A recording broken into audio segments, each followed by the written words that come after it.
அரசியல் கட்சியிலலாம் இல்லை. எனக்கு வயது வந்ததுலேருந்து நீலக்கொடியை பார்த்து தான் நான் பழகினேன். எனக்கு வந்து அடிமையாக இருக்கிறது பிடிக்காது, சுதந்திரமாக இருக்கணும்னு தான் நினைப்பேன். நான் வந்து ஒரு கம்பெனியை சார்ந்து போயிருந்தேன், கார் கம்பெனியில். அங்கே வந்து எனக்கு ஒரு ஆக்சிடெண்ட் ஆகுது. இந்த ஆக்சிடெண்ட்டில் இந்த விரலை எழுதுறேன். இந்த விரல் எழுந்த மூலிமா எனக்கு என் மூலிமா போய் நான் சார்ந்த அந்த கட்சி கட்சி சொல்கிறேன்னு கோச்சிக்கிறீங்க. நான் சார்ந்த பூவையார் மூலிமா இந்த அடிப்பட்டது தெரிஞ்சு அந்த தகவல் தெரிஞ்சு கம்பெனிக்கு போய் பேசி எனக்கு அந்த கான்ட்ராக்ட் வாங்கி கொடுத்தாரு. அந்த கான்ட்ராக்ட் வாங்கி கொடுக்கும்போது அந்த ஹெச்ஆரில் என்னை புரட்சி பாரதி தான் கூப்பிடுவாங்க. என்னங்க அப்படி கூப்பிட்றீங்க, தப்பாச்சு அப்படின்னு. இல்லை, இவ்வளோ பெரிய லீடர்கிட்ட பழகி இருக்கிறீங்க, சாதாரணமாக இருக்கிறீங்க, அதுதான் எனக்கு ஆச்சரியமாக இருக்குது. எல்லாம் ஒரு சிலர் வந்து கட்சியை தெரிஞ்சுக்கிட்டாலே வந்து அராஜகம் பண்ணுவாங்க. நீங்கள் அந்த மாதிரிலாம் இல்லாமல் பொறுமையாக இருந்து கையாளுறீங்க. அந்த கையாண்டிட்டு மூலிமா தான் அவங்க தலைவர் வந்து உங்களுக்கு கான்ட்ராக்ட் சொல்லுது. அதனால தான் அந்த கோச்சை பார்த்து உங்களுக்கு சொல்கிறேன் அப்படின்னு சொன்னாங்க. அது மூலிமா நான் அம்பேத்கர் நான் பார்த்ததில்லை, இல்லைனாலும் பூவையார் மூலிமா அறிஞ்சது பல. அதையெல்லாம் நான் எங்கள் ஊரில் இருக்கிறவங்க சின்ன பிள்ளைங்களுக்காக கூப்பிட்டு சொல்லியிருக்கேன்.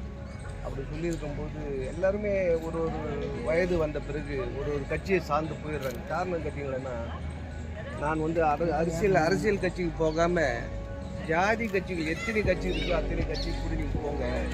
ஆனால் அரசியல் கட்சிக்கு மட்டும் போகாதீங்க. உங்களோட ஓட்டு வந்துட்டு அரசியல் கட்சிக்கு இருக்கக்கூடாது, சமுதாய கட்சிக்கு தான் இருக்கணும். அந்த சமுதாயம் உயர்ந்தன்னா கல்வி ஒன்று தான் சமுதாய மாற்றம் அப்படின்ற ஒரே ஒரு கொள்கையால் போய் அது சொல்லி கொடுத்ததுனால எனக்கு வந்து திருமாவோட தலைவரும் எனக்கு ரொம்ப பிடிக்கும். அதிசென்ட்ரல் ஆந்திரம் தலைவரும் எனக்கு ரொம்ப பிடிக்கும். அவர் இறந்ததுக்கு 2 நாளாக நான் போய் அங்கே இருந்து அழுது எனக்கு கண்டிப்பாக தான் வந்தேன். அதுதான் பண்ண முடியும், என்னால் வேறு எதுவும் பண்ண முடியல. மீண்டும் ஒரு தலைவர், எத்தனை தலைவர் வந்தாலும் நம்ம சமுதாயத்தை ஒன்று சேர்க்கணும்னு தான் நினைக்கும் போய் தனித்தனியாக பிரித்து தான் இருக்காங்க.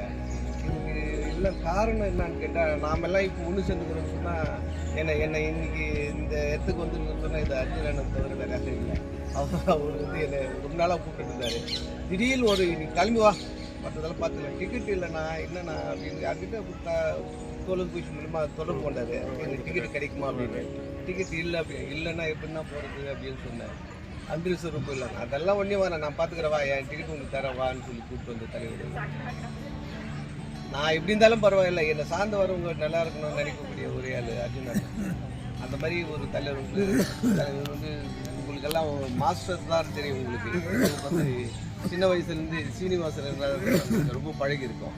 ஆனால் அவரு வந்து என்கிட்ட பழகிறதுனால நான் அவர் நினச்சி அவர் தனிச்சையாக வந்து சுயேட்சையாக வந்து எலெக்ஷன் நின்றப்போ கூட அவருக்கு நான் ஓட்டு சேகரித்து போனேன். ஞாபகம் இருக்கா இல்லைன்னு தெரியல.